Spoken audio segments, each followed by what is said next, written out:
Hey, well, what's up, guys? Welcome back to The Collision. Daniel here. And sort of the last family film is flying into theaters. Illumination's Migration. I've seen it, so let's talk about it.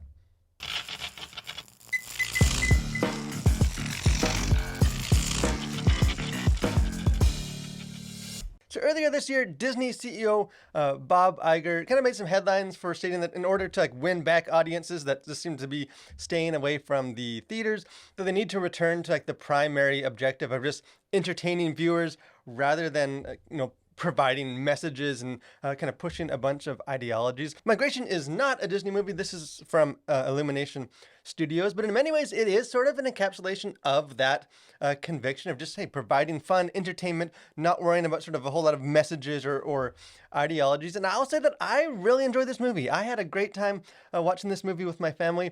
It is a movie that never kind of, doesn't soar all that high, or neither does it sort of dive too deep into much emotional depth, but it's just a charming and kind of wholesome story that does provide enough just sort of fun, simple entertainment, I think, to satisfy the whole family. Like I said, there's really nothing complex about Migration's story. Kind of centers on a family of ducks along with a very amusingly kind of crazy uncle. Like I say, every family needs a crazy uncle. As this family sort of decides to leave the safe sanctuary of their lake in order to go on an adventure, go see the world, go migrate down to Jamaica. And very quickly, sort of their migration journey goes awry and kind of leading to a series of very kind of episodic adventures. I think some older audiences will probably find the story maybe overly simplistic and just kind of lacking in substance. I know my wife sort of had some of those thoughts about this film, but at least to me, I think kind of the straightforwardness of this film makes it a very accessible, a very easily digestible film.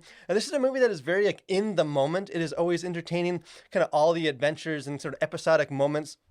They're fun. They keep your attention, even if those sort of isolated events never quite kind of add up to much more than just sort of the sum of its parts. And kind of outside of sort of a very short opening sequence, the film also kind of bucks the recent trend that a lot of animated films have done lately of just sort of creatively fusing together different animation styles and aesthetics. There's really nothing all that unique or inventive about the visuals of Migration. But kind of that being said, this is still a very just pleasant film to look at. Everything in this film was very brightly colored and vibrant. And I think the story also just gives itself some room to breathe in order to sort of make the most of those warm, kind of comforting visuals. Like there's a scene where this family is just soaring through the clouds. They're kind of having a snowball fight, but with clouds and kind of soaring. You have the sunlight coming through, and it's just a beautiful scene, even if it's not necessarily doing anything overly inventive or original. The movie also kind of compensates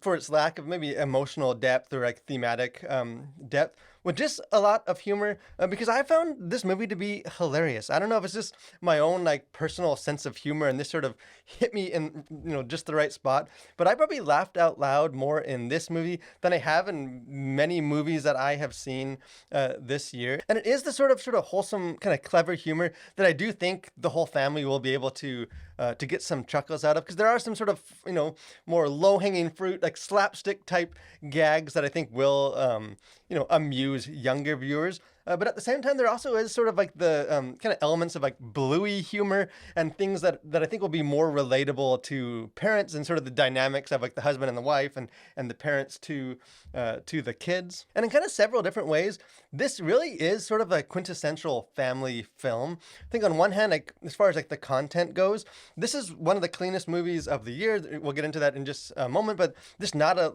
bunch of unwanted language or sexual elements that have kind of plagued some other films. This is a very wholesome entertainment choice that isn't going to ruffle the feathers of a whole lot of parents. But kind of on the other hand, this is also just a film that centers on family and kind of the strength that comes through a loving and united family, with some very kind of wholesome themes sort of in that regard. As far as content to consider, kind of things going on the surface of this film, like I said, there's really nothing here.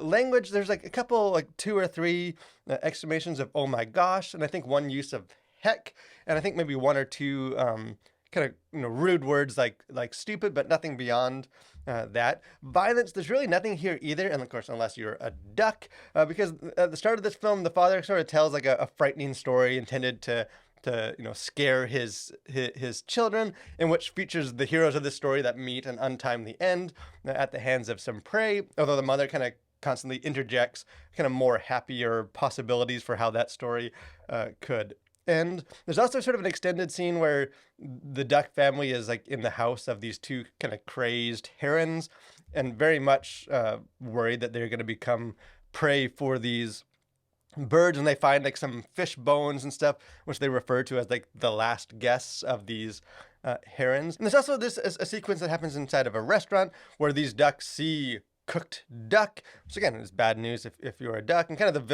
the main kind of antagonist of this film is the chef in that restaurant, and he kind of constantly carries around and is like flipping around a knife. Again, you don't really see any violence or deaths that happen on screen. As far as sexuality, nothing here either. The only thing, there is a couple of sort of side joke comments, because kind of the young boy in this family meets a girl that's sort of passing through, migrating, and becomes very like infatuated with her. And then when she leaves, sort of this boy's younger sister kind of very innocently makes the comment, "I'm sorry you can't have babies with her." And then later when those characters like reunite at the end of the film, the sister also blurts out that her brother keeps saying her name in his sleep. But really, there's no other kind of sexuality themes or things that happen in this film. Maybe the only other kind of content thing that might be just of note for Christians is that this family of ducks do stumble into this room full of ducks doing a very like duckified version of kind of relaxation yoga, where they're doing like poses, do the egg pose, and they're kind of breathing, and it's just sort of, it's played for humor, and there's no real like spiritual mystical elements in this, but it's just something else just to be aware of. As far as things going on beneath the surface of this film, again, this isn't necessarily a super deep movie, but I do think there are some wholesome themes, at least for like younger viewers and for families in this film. Because the story in this is less sort of plot driven as much as it is just sort of spending time with this family and kind of watching as they attempt to navigate the various sort of challenges of life together. And kind of throughout their adventures, each member of the family, they each kind of get their moment to shine, to be the hero, but they also have moments where they come to sort of appreciate what the other members of the family has to offer. Kind of the anxious, like worrywart husband is able to like gain appreciation for his wife's, carefree, adventurous spirit, and kind of in return, she gains to sort of trust more her husband's concerns, and just sort of what drives him to try and protect his family. And like the kids in this learn to trust like the wisdom of the adults, while the adults also learn to trust and like respect their children, that they can handle more responsibility and that they can actually contribute as active members of the family rather than just sort of passive. And kind of a related theme to that, after watching this movie, one of my 8-year-old boys kind of shared that he thought the lesson of this film was to be adventurous.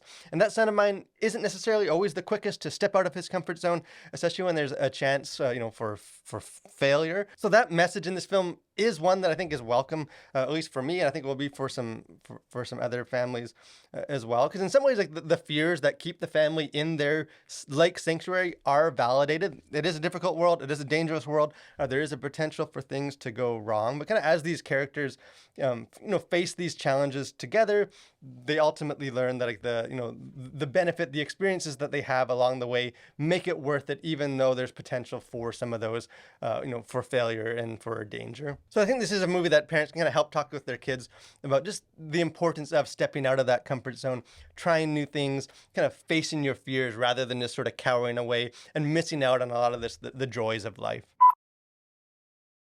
So in the end, I really liked this movie. I had a great time with this. My kids both had really enjoyed this movie as well. I think it doesn't have like the same maybe captivating magic as some of like the greatest animated films, or it doesn't have like the tear-jerking emotional resonance and depths as like kind of early Pixar movies. It's a simple film, but it's a fun adventure. And I think kind of like the ducks in this movie, I think sometimes it is worthwhile just to set aside sort of the more deeper like anxieties and trials of life, and just go breezing through the clouds, laugh together as a family, and just enjoy yourself. And this film very much kind of provides that of just sort of fun, wholesome, undemanding entertainment. But hey, would love to hear what you guys think. If you guys go take your family to this kind of over the Christmas holidays, love to hear your thoughts. So jump in the comment section and share that. If you haven't done so, encourage you guys to subscribe to our channel, become a Collider, get a lot of movie reviews and podcasts and interviews and this other fun stuff. Get some big plans for the new year, so would love to have you be a part of that. But most of all, guys, Thank you for watching. Stay safe and continue to collide with your world for Christ.